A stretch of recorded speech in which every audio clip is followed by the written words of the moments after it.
Thank you, thank you, thank you. I love you.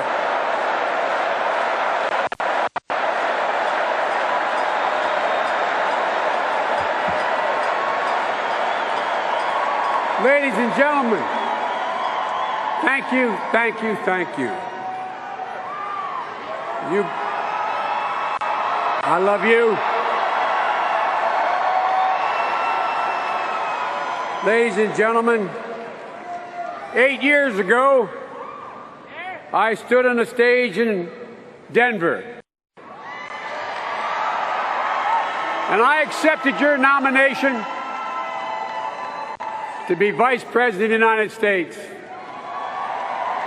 And every single day since then, it's been the honor of our lives for Jill and me. Every day, we've been grateful to Barack and Michelle for asking them to join us in this and join them in that incredible journey. A journey that can only happen in America. But we not only have worked together, as it becomes pretty obvious, we become friends. We're now family. We're family. Folks, you've all seen over the last 8 years what President Obama means to this country. He's the embodiment. He is the embodiment of honor, resolve, and character. One of the finest presidents we have ever had. That's right.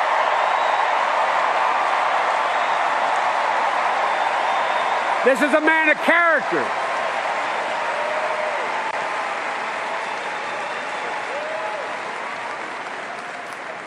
And he's become a brother to Jill and me.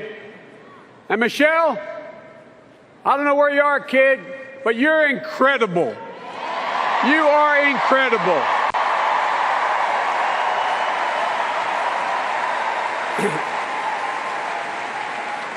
When I was talking to Barack today, it's no longer who's going to give the best speech. We already know who did that. You were incredible Monday night.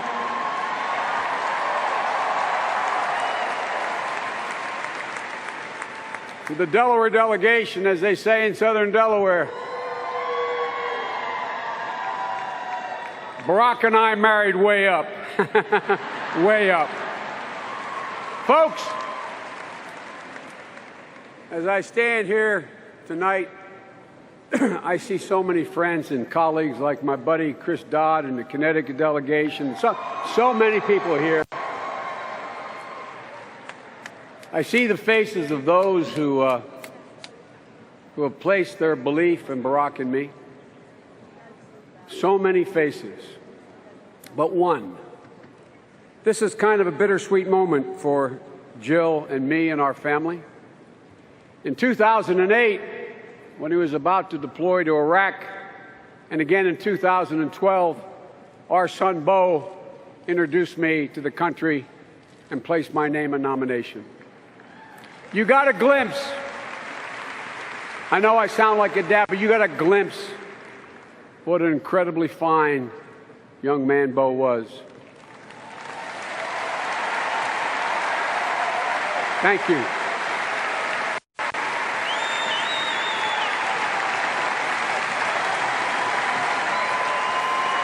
Thank you. His wife, Hallie, and his 2 kids are here tonight.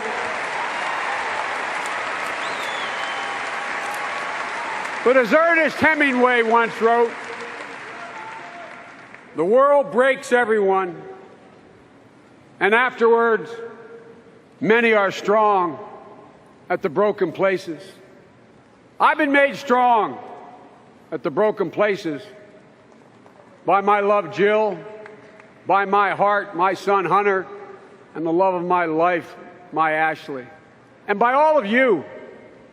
And I mean this sincerely. Those who've been through this, you know I mean what I say. By all of you, your love, your prayers, your support. But you know what we talk about? We think about the countless thousands of other people who suffered so much more than we have, with so much less support, so much less reason to go on. But they get up every morning, every day. They put one foot in front of the other. They keep going. That's the unbreakable spirit of the people of America. That's who we are.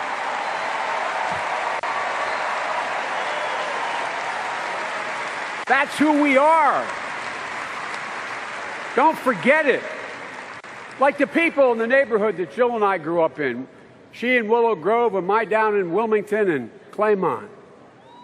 The kid in Claymont with the most courage, who always jumped in when you were double teamed or your back was against the wall, who became a cop because he always wanted to help people. The middle daughter of 3 daughters, who always made her mother smile, who was a hero to her sisters, now a major in the United States Marine Corps because, Mr. President, I wanted to serve my country. The teachers who Jill knows and so many of you know, who take money out of their own pockets to buy pencils and notebooks for the students who can't afford them. Why? Why? Because being a teacher is not what they do, it's who they are.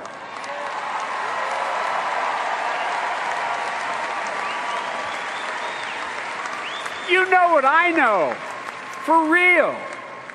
These are the people who are the heart and soul of this country.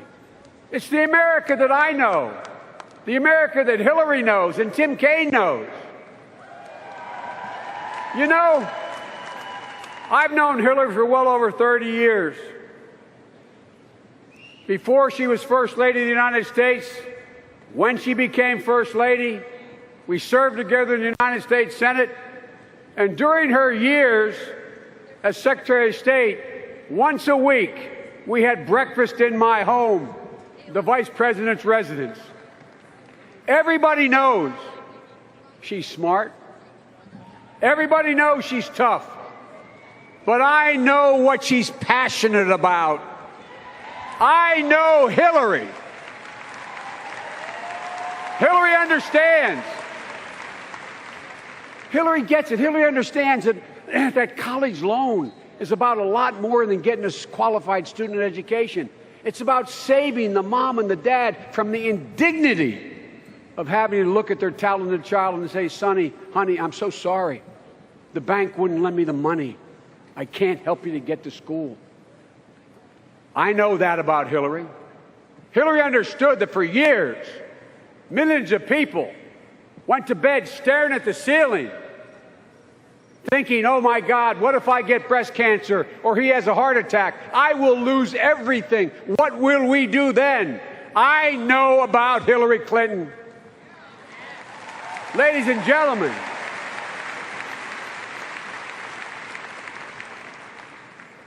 we all understand what it will mean for our daughters and granddaughters when Hillary Clinton walks into the Oval Office as President of the United States of America. It will change their lives.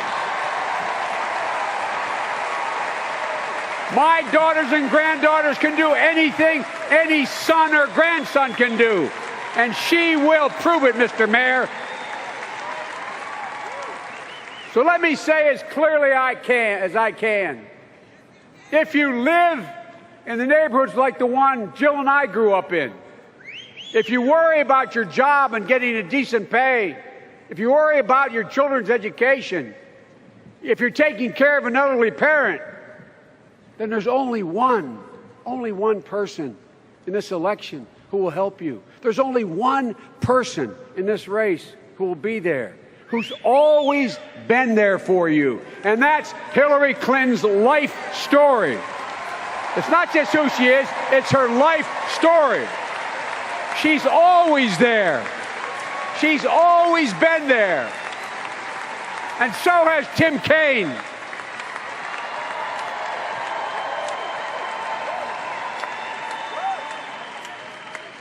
Ladies and gentlemen, to state the obvious, and I'm not trying to be a wise guy here, I really mean it. That's not Donald Trump's story. Just listen to me a second without booing or cheering. I mean this sincerely. We should really think about this. His cynicism is unbounded. His lack of empathy and compassion can be summed up in a phrase I suspect he's most proud of having made famous: "You're fired." I mean, really, I'm not joking. Think about that. Think about that. Think about everything you learned as a child, no matter where you were raised. How can there be pleasure in saying you're fired? He's trying to tell us he cares about the middle class. Give me a break. That's a bunch of malarkey.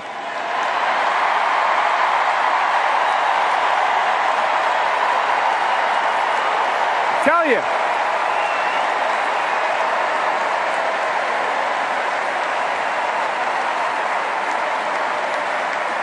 Folks,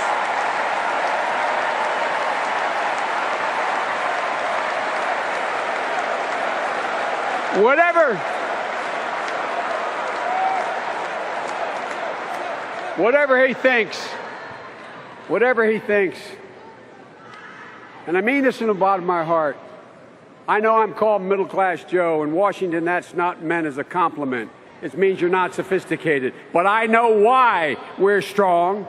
I know why we have held together. I know why we are united. It's because there's always been a growing middle class. This guy doesn't have a clue about the middle class. Not a clue. Because, folks, when the middle class does well, the rich do very well and the poor have hope. They have a way up. He has no clue about what makes America great. Actually, he has no clue, period. But, folks, let me, you got it. Let me,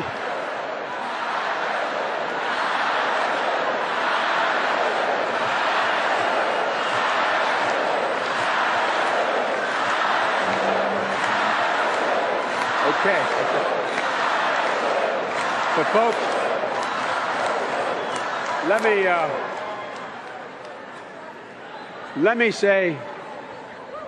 me say something that has nothing to do with politics.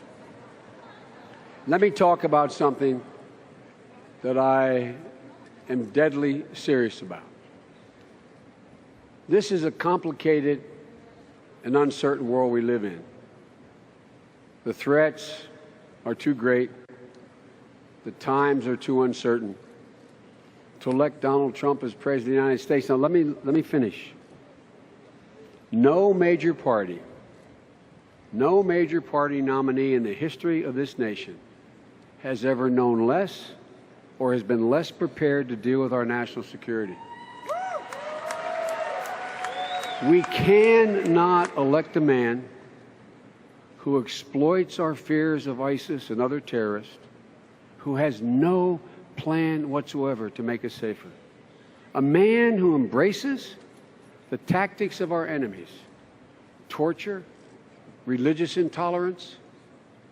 You all know. All the Republicans know. That's not who we are.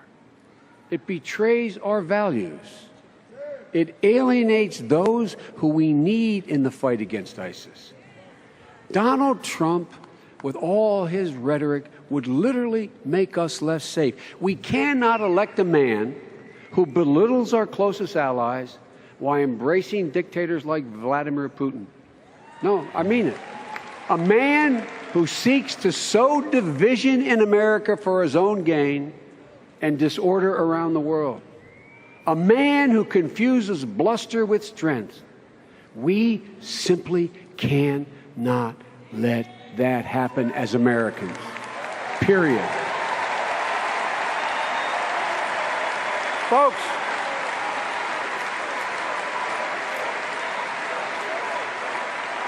I have, no one ever doubts I mean what I say. It's just that sometimes I say all that I mean. But folks, let me tell you what I literally told every world leader I met with, and I've met them all. It's never, never, never been a good bet to bet against America. We have the finest fighting force in the world. Not only